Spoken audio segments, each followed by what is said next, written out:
should be like you, Mel.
Ultimate on-demand destination for the UK's best fan-led football podcasts. Want authentic supporter insight on all things Bournemouth? Follow Up the Cherries in all departments on the TalkSport Fan Network. Club-dedicated content created by the fans, for the fans. Search TalkSport Fan Network.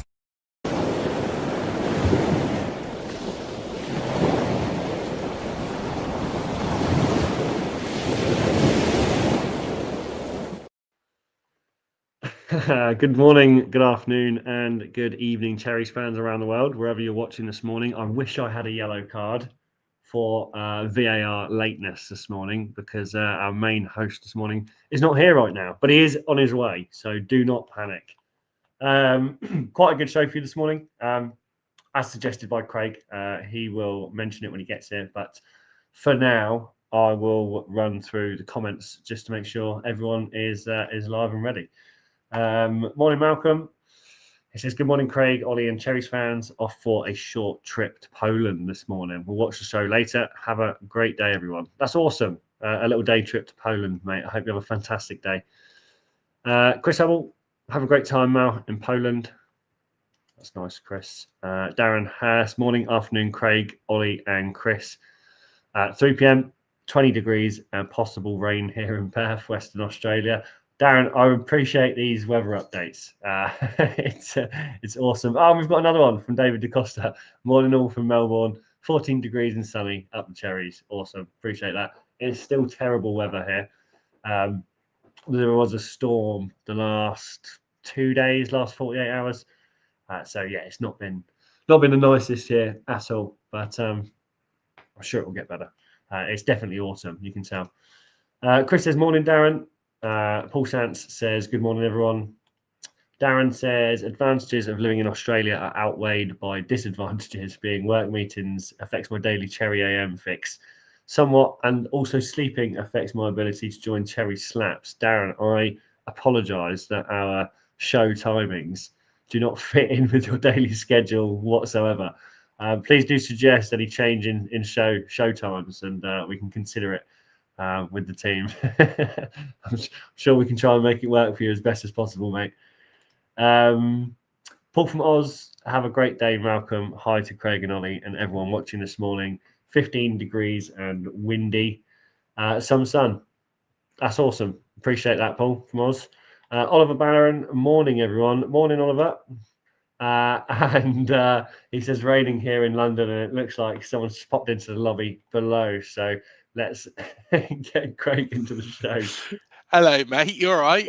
There we are. You're holding the fort for 4 minutes whilst I do my, make myself look beautiful. There we are. Yeah, that's it. Yeah, I'm not sure if you caught the start, but next Wednesday, I'm going to make sure I've got a yellow card here ready so that I can. Yes, most definitely. I gotta be honest. It is. It's kind of needed, to be fair. But yeah, how you doing, Ollie, mate? Yeah, good. Thank you, mate. How are you this morning? Yeah, not bad. I have just been want to mention we've had some fantastic weather updates. What is it like on the south coast right now? Miserable. It's pouring with rain. Yeah. Yeah, it sounds like it's miserable not around. good. Yeah, it's not good. It is really, really, really miserable. It's that sleepy, dusty, crazy time. Believe it or not, I have been up since about 5 o'clock. I fell asleep last night watching The Office, not the American version, of course, the British version. You know, still the best, still the best. Ricky Gervais. You Yeah. know, I love the American Office as well. I do. I do really you? do. I Yeah, I have do. never watched the American Office. Do you know what? So many people reference it, and I'm just like. No, it's just not. It's just not my cup of tea. It's like Ricky Gervais has to, you know, and then you got Mackenzie Crook, haven't you? Is it Martin Freeman as well? Martin Yeah. Freeman's in there. Yeah, Tim's put my stapler in the jelly again. Listen, I want to bring it back to your suggestion of topic this morning because Yes, after I most did a quick definitely. search, it's actually brought out some heavy talking points, Well, which is awesome. I tell you what, Um, we'll discuss today, then, everyone. So, after selling almost, or is it over £200 million worth of players? You know, 215 million in sales. It was in the end. £215 million worth of players sold. Yeah. Has Andoni Iraola just gone and make the side better? Thiago Pinto and Simon Francis. You know, are we actually better? You know, without the players that we've sold, like Dean Howson, Milos Kerkez, Ilya Zabarnier, have we just improved the team? Yeah. Take it away, Ollie. I mean, look, total income from player sales had been reported at anywhere between 140 and 150 million just from the big deals. Hmm. So that's from four big deals. That's from you're talking Zabarnier to PSG, 63 million euros. Dean Howson to Real Madrid, 62.5 million euros. Milos Kerkez to Liverpool, 46 million euros. I'm not sure why it's in euros, but Yeah. um, and then obviously separate to that, overall sales for the window, including all player exits, as mentioned, 215 million in sales. And we bought, reinvested Petrovic, Diakite, Amin Adli, Ben Doak, Milos the Savage, Trafer, and we're still Mhm. 115 million pound in profit. Now It's that incredible, is, isn't it, really? I'm not sure what kind of football business magicianry has been going on behind closed door there, but that's insane. You don't really hear that from a club that was AFC Bournemouth a couple of years ago. What could have been looked at as a small club in the Yeah. Premier League, the smallest ground in the whole of the Premier League. So in that sense, of course, we're a small club, and we're churning out numbers like that in 3 or 4 years into our 5-year plan. That's epic, absolutely epic. It's the way clubs like ourselves, Brentford, Brighton, have to survive in the top flight. Yeah, To be honest, more so us because of the size of our grounds at this moment in time. Of course, once we do some work to Dean Court and can get a few more bodies through the door, you know, it's going to be a lot better for this yeah. football club. Now, You know, there's a couple of other things on this, mate. mm, From possible downsides, risks and things to watch out for, and then why it looks like it could be a smart strategy. Obviously, financial sustainability. mm, Premier League. There's the, obviously the price cost of living is going up anyway, right? yes, Just for yeah. us and the everyday person, but in the Premier League, I mean, past 5 years ago, when would you have seen a player get sold for 113 million pounds? Like the price of the Premier League is Mhm, shooting into extortionate amounts of money, right? yeah. And wages, transfer fees, infrastructure, generating these big player sales is the only thing that's going to get us competitive in balancing our books moving forward. And I mean the example I've got here is Dino. We bought him for 12.6 million and we've sold him for 50. Like, Well, exactly. Exactly. It's an incredible bit of business.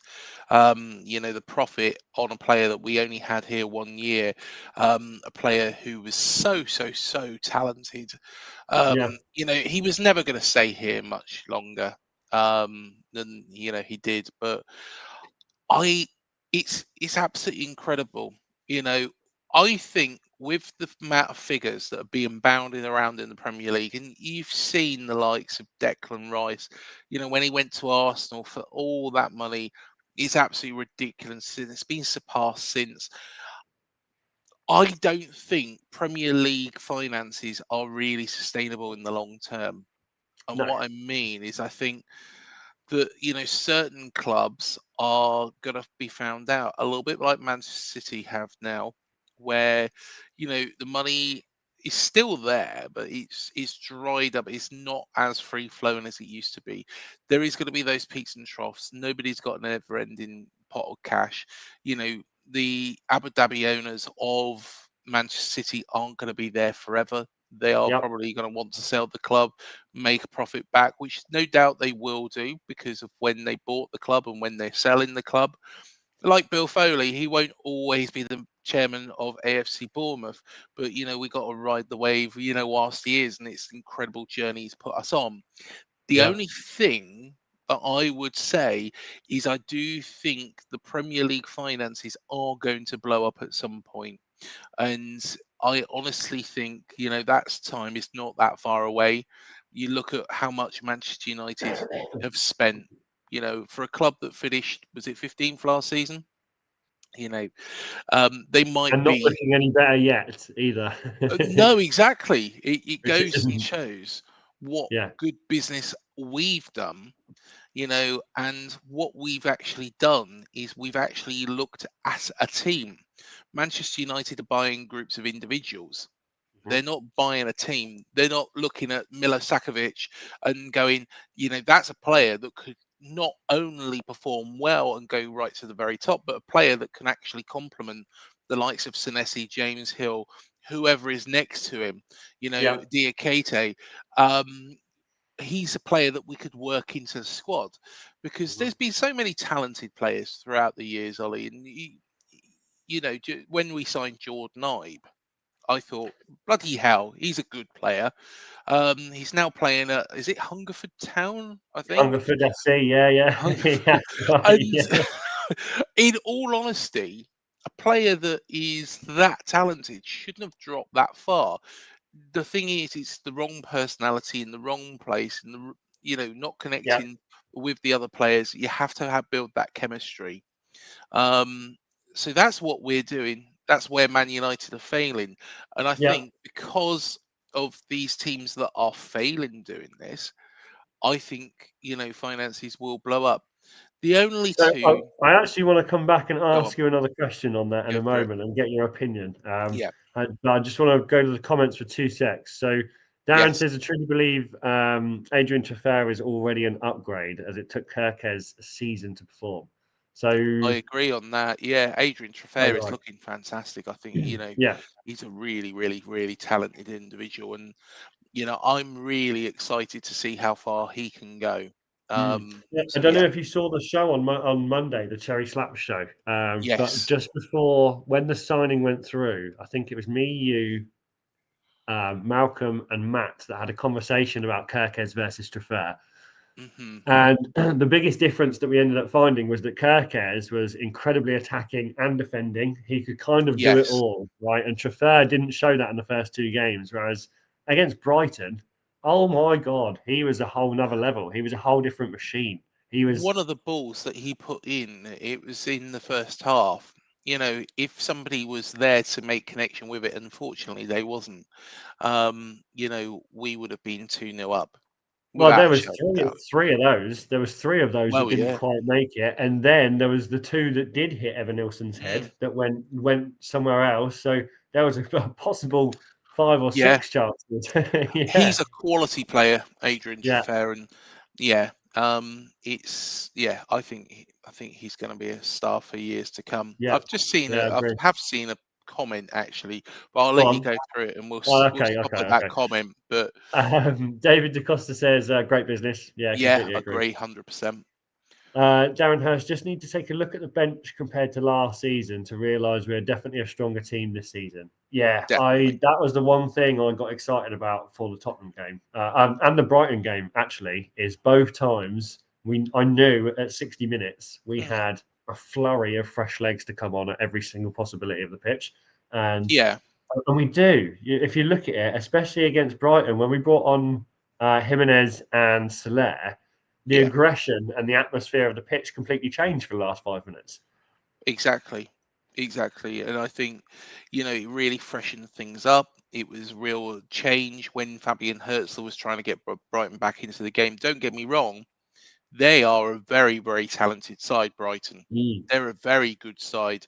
I really do rate what he's done there. And I think, he's only going to get better and better. And if there's any Brighton fans watching, because supposedly some Brighton fans are a bit on the fence with him, I would say stick with him, Yeah. because I was the idiot, right when Andoni Iraola first took over. You know this more than anybody, Ollie, where I was like, I don't think we got the personnel to play this style. And there was me. I went down the route of Jesse Marsh. In fact, I want to get on Dan Moylan from the square ball, just to have another laugh about that, to be honest, because what a disaster that would have been. Thank God I'm not Bill Foley. But yeah, I think honestly, it's what we've built is such a strong team with Yeah. such a strong bench, with players that all know each other. And, to have Ryan Christie and Justin Cliver on the bench, you know, Ryan Christie is, a heartbeat of our squad. But he's not going to be able to get back in the side because everybody's playing so well around him. Well, So this is the thing, and it was going to bring me back to another point it's a after the great problem comments. to have. The squad hasn't collapsed after losing key players in any way, shape, or No, form. not at Right? all.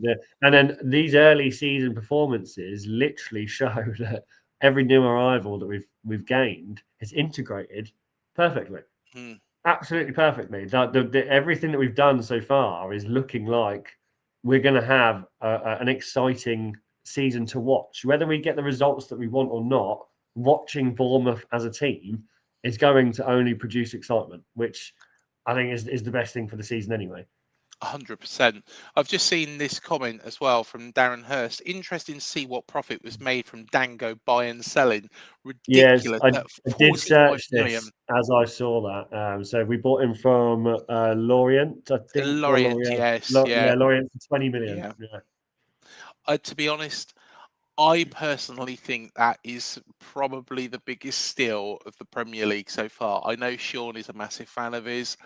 I know that he scored, in his first home game there, or I think it was even his debut. I don't think it took him very long. However, Dango Watara is a does nine things really weird, and then one thing really, really well. I like the bloke. I really do like the guy.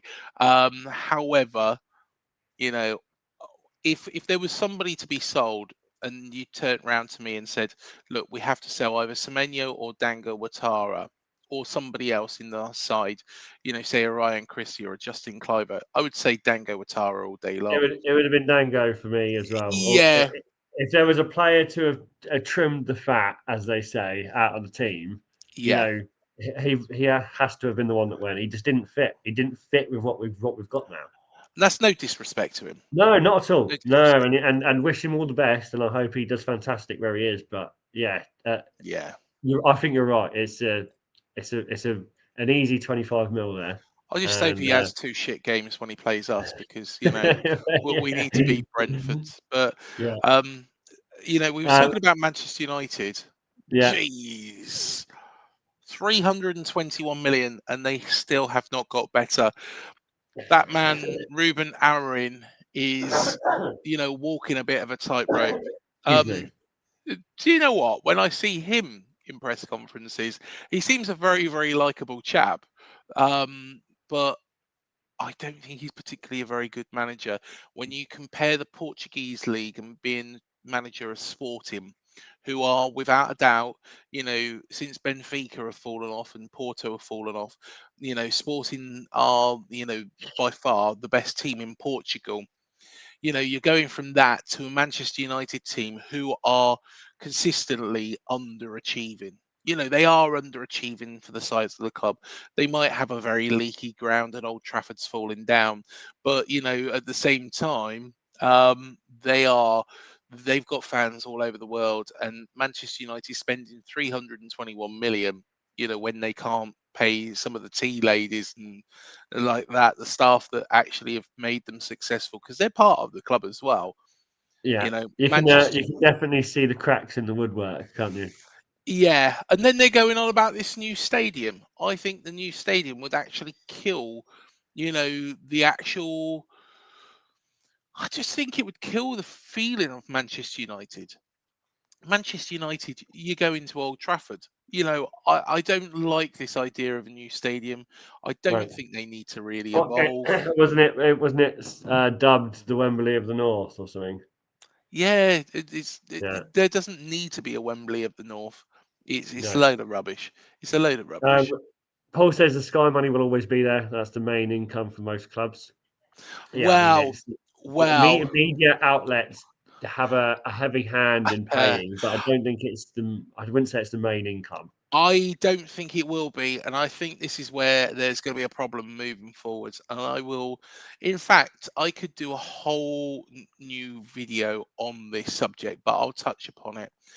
I don't think that Sky are going to have a monopoly for much longer either. The main reason is because of the competition between, broadcasters in the Premier League, but also the emergence of, streaming sites like the one you're on at the moment, guys. YouTube could well be the future. That is why Google have paid so much money to actually Well, I get mean, at the YouTube. moment, it's already split across what? TNT, BT, Sky Sports, Amazon, and Do Now you watch? TV. You Do you got it watch on BBC? 5 different. Oh, yeah, I don't think there's any on the BBC, is there? No, but do you ever watch the BBC? No, no, I don't. We strictly avoid it.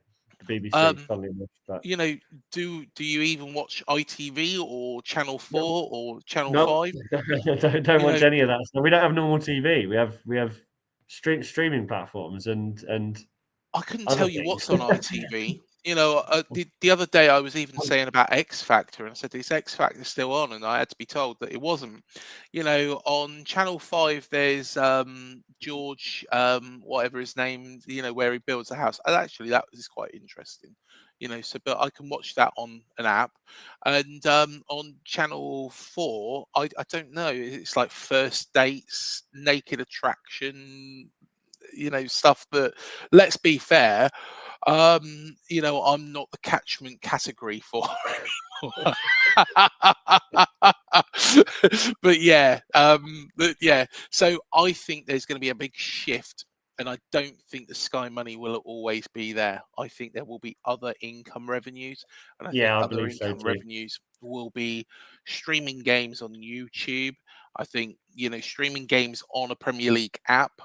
Mhm. Um, I think the problem with this and the danger with this is that if clubs are able to manage their own apps, you imagine Manchester United, how many people they got around the world, they will get a big slice of the pie, just from themselves, because people will buy a license to watch their game, rather than Bournemouth. We might be left a little bit out in the outcast because we are such a small club compared to that.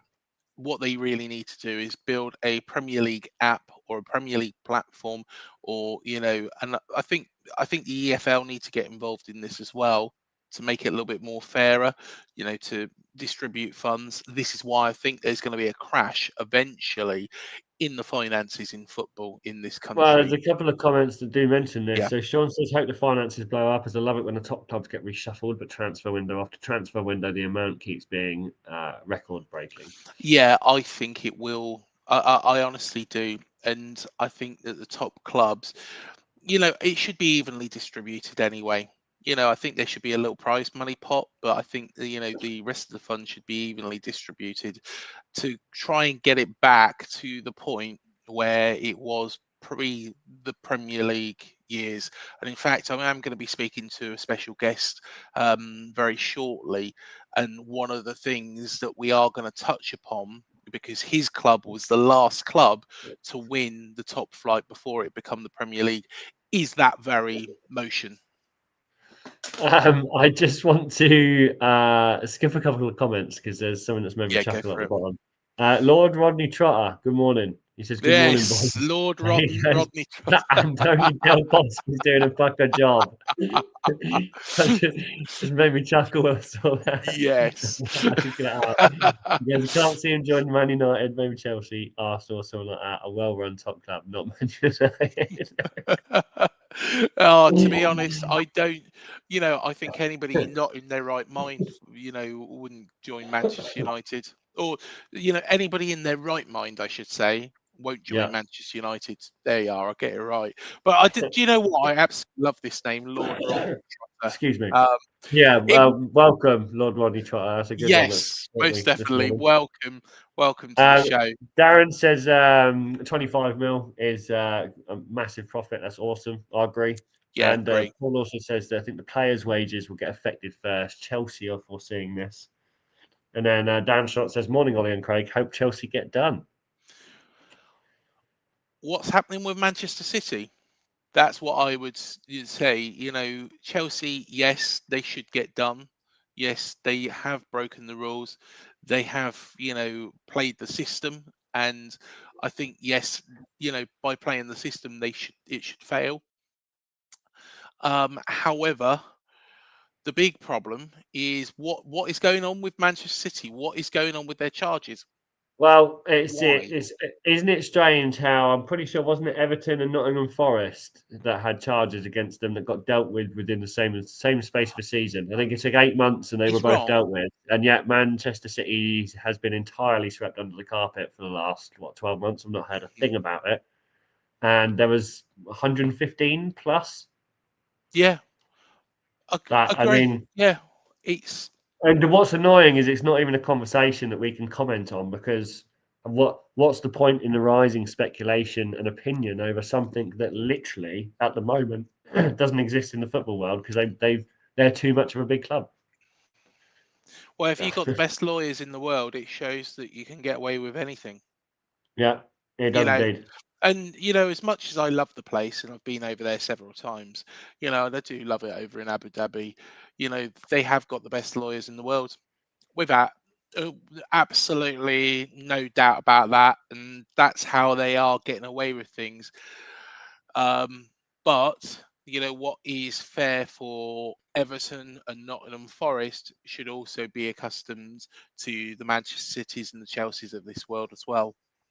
Yeah, 100% agree.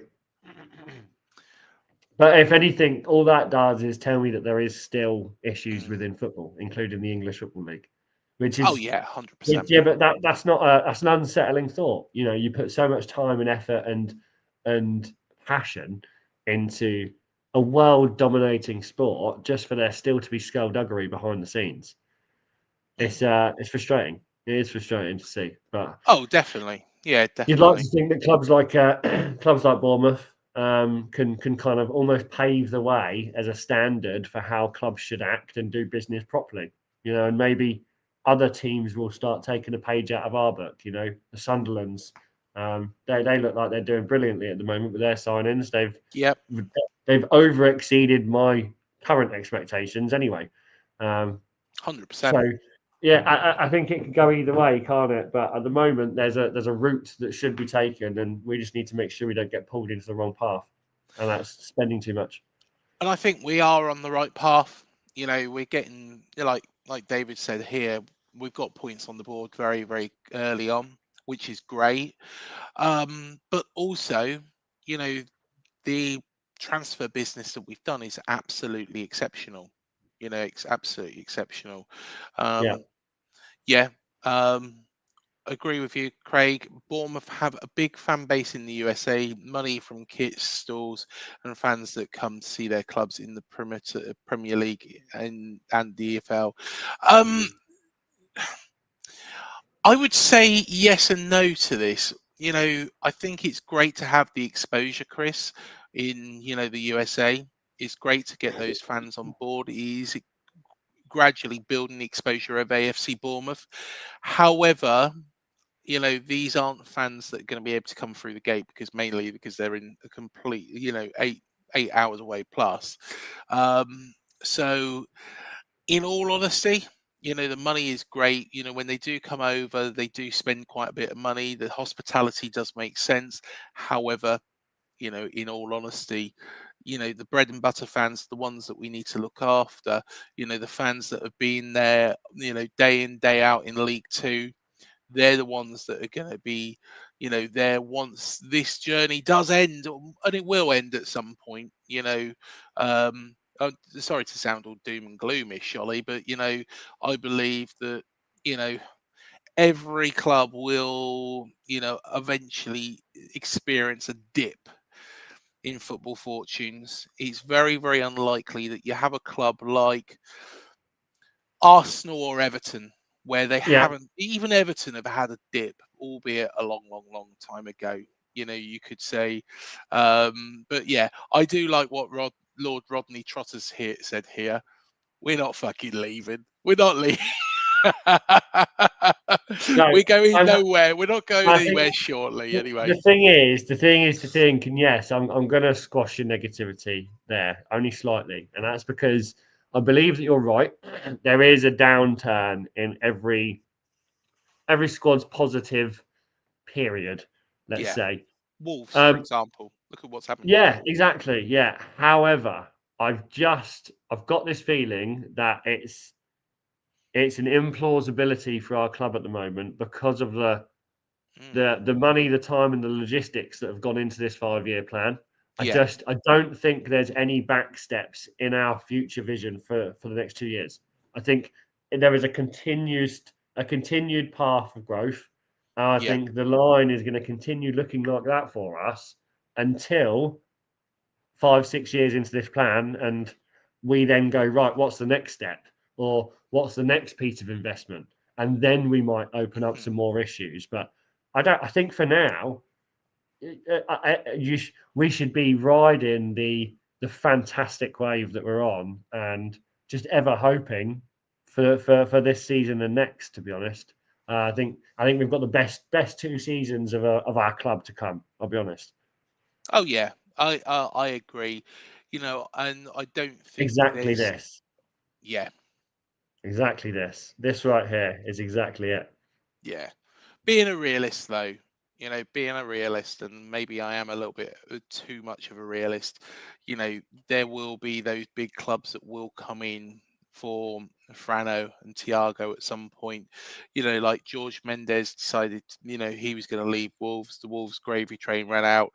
The China issue as well with Wolves, So where let's come getting back money in. to But Lord yeah, Rodney Trotter's comment here, let's scrap the because doom and gloom. But yeah, only because I no, I get it. I get it. Realism. mm, You've got to football's football, right? Anything can yeah, happen on the day. Things could go downhill very quickly. We could get 5 injuries. Like, you're absolutely right. The worst of the worst could happen. It's a potential, mm, but I don't think that means that if we do really good and those things don't happen, I don't think people are going to jump ship. And I think they might, but it would have to be for something like this. It'd have to be a similar attractive project. I don't think these guys are in it for the agree. money. They're not in it for the fame and the FaceTime on the cameras. They're not in it for that. They're here to build a legacy out of Bournemouth, and I think that's where their fame and success and their legacy will be built, will be living within these Bournemouth walls. I agree 100% with that, Ollie, and a very, very, very good point. You look at Simon B. Jordan. Simon B. Mm. Jordan, one of the best actors, in the world at this moment in time. Now he could go out, come to Dean Court every week, have his face plastered on there, do the Ryan Reynolds and thing where always at Wrexham and be really flaunting it. He's not doing that, but he's always there. He's always supporting from the background.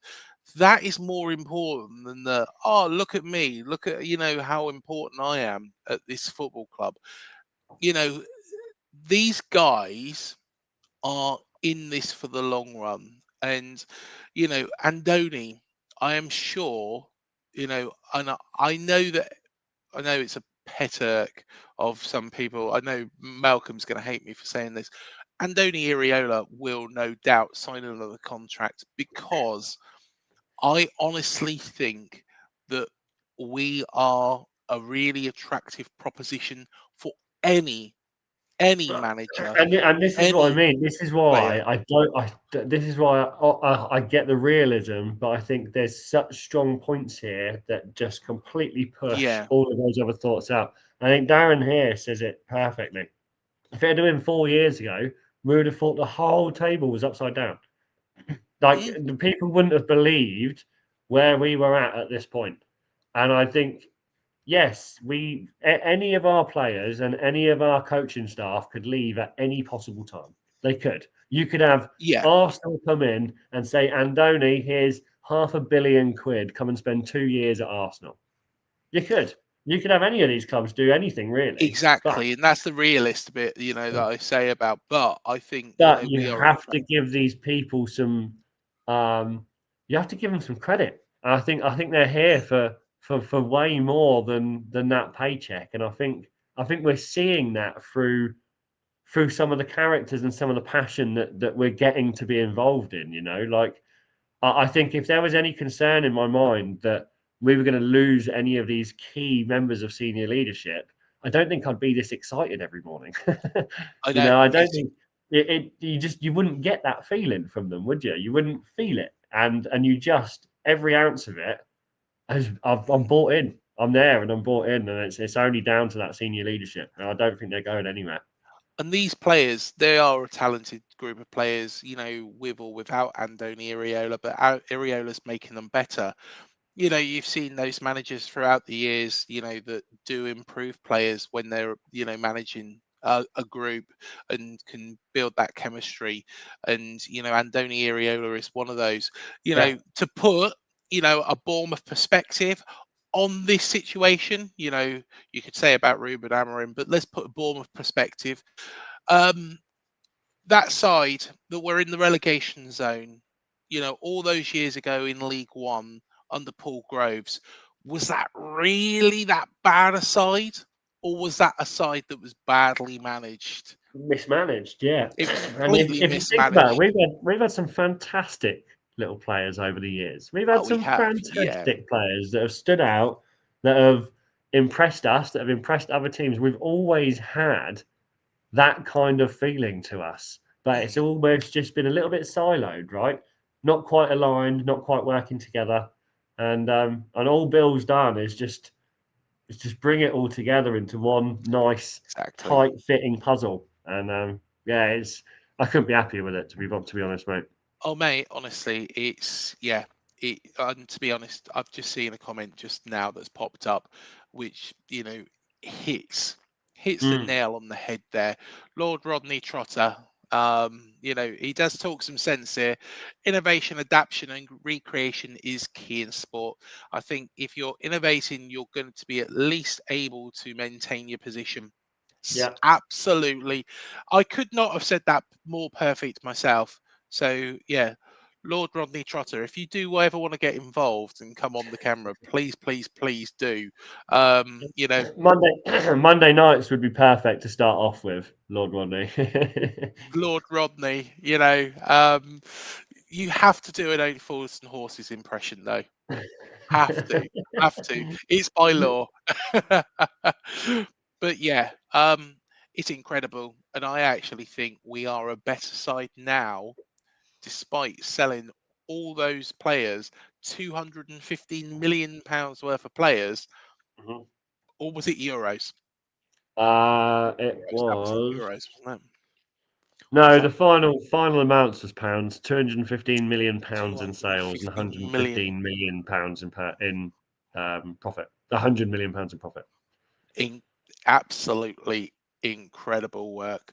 Um, you know, what we've done is we've improved and we've got man to man players in. We sold Dean Howson, in comes Diakite. Looks like he can cope.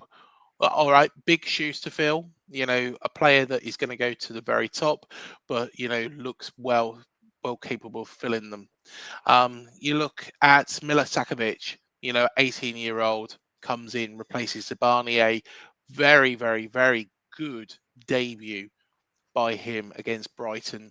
And then, of course, Marcos Senesi has got back to his very best, which I was a little bit concerned about, as you probably know, in pre-season. I thought, I wasn't too enthralled with some of his performances, but he's got back to that level. You look at the talent. We've spoken about Adrian Traffair as well. Amin Adli, I'm sure, is going to be, excellent, excellent, excellent player. Moving forwards, I could give plaudits for every single one of them. Yeah. Gannon Doak, what a talent, we've signed there. But yeah, do you know what? This man keeps hitting the nail on the head this morning. Lord Rodney, has said, for me, the best recent example was that was Arsene Wenger. What he did with Arsenal, particularly in his later years, if you look through the players he actually had and the football they produced, I would. Do you know what? That 2004 team, I've got to say, the Invincibles, he gelled aside over a period of time that was unbelievable, absolutely unbelievable. There was a mix of, the old heads in there with the young stars, you know, um, Thierry Henry, of course, was an absolute find from Monaco. Um, I've got to say, he's hit the nail on the head again. And yeah, the Invincibles were insane, most definitely. Um, hey, you never know. Never know. We can dream, can't we, Ollie? Can dream, mate. We Just can dream. just before we close up, Yes, Darren Hurst says with Senesi, when players are coming back from a big injury, they need time to get back to best, and Senesi is now at the best I've seen him play. I think he's better than before he was injured. I'd All argue honesty. that it comes back to this almost a little bit. Yeah. He is innovating, Senesi, I think, and he is adapting with the team around him, and I think he's Mhm. doing really well in moulding with how he should be progressing if he wants to stay in the Bournemouth side and stay in the Premier League. So, and I think he's doing really well with that. Yes, yes. And Senesi, I am, is more than happy here. You always see him with a smile on his face. He always seems to be working very, very well with Andoni. He is getting better and better. And of course, he don't want to go anywhere because he's got Kelsey here as well. He's got Mrs. Senesi. He's also smashing it, yeah. Who's also smashing it. Yes, she's doing pretty well as well. So there we go. There we are. But Um, yeah, yeah. I appreciate you getting to the show this morning. Finally, Craig, it's turned out to Yes, be a good one in the it end, which is good. has. Yes, I do apologise for being a little bit on the late side. Right. I'm gonna have You know, next time, as I said, next Wednesday, mate. I'm gonna have printed out red cards and yellow cards for you. yeah, Yeah. yeah. It's my bad. It's my bad. I should practice what I preach, shouldn't I? I should say, Yeah. Yeah. I can't really Especially when moan. you get Tuesdays and Thursdays off now. Do you know what I mean? In the Yeah, mornings. I know, I know. And I always expect everybody to be punctual to one of my meetings as well, Mm, yeah. work-wise. But it's like, yeah, make sure you're there on time. Yeah, I can't really speak, can I, to be fair? But No. But yeah, look, I will. I believe it's me and Malcolm on tomorrow morning's show, and yes, it then is. Matt Yep. and Paul from Oz on Friday morning's show. You will be doing a Dean Court social tomorrow, I I believe. shall be. Yes, yes, I will be Fantastic. on with Matt. So yeah, we'll be covering off the Newcastle game ahead of Sunday. Yep, Hopefully 3 points, and then of course, no doubt, some cherry slaps on Monday night again. absolutely. Yeah, Yeah. for sure. But other than that, thank you everyone in the chat for joining us again. Blimey, we've got 8 more comments. Bear with me. There we are. Paul from Mars, good to see lots of comments, gents. Good show. Thank David you, DaCosta, Paul. great show, lads. Well done. Sean, we like our Sleep Craig on a Monday. Dan says, great show again, lads. And Lord Rodney Trotter, I'm going to put the bell on, lads. Lord That's what we Rodney like. Trotter. If anyone has I a like it, notification bell, mate. like it, comment, Yes. share it. Yes, please. Yes. Darren Hurst now back to work, and big up to your good selves and all the beautiful people in the chat. Lord Rodney Trotter, have a great day. Guys in the chat, everyone, please have a fantastic day. Thank you again for joining us on this awesome Wednesday morning, and we'll see you tomorrow. Up the cherries. Up the cherries.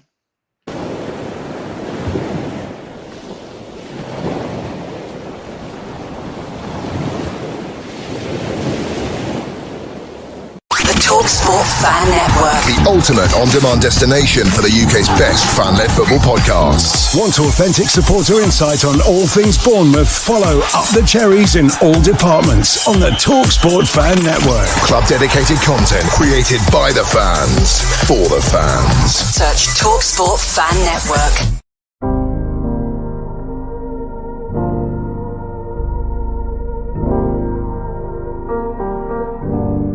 I should be like you, Mel.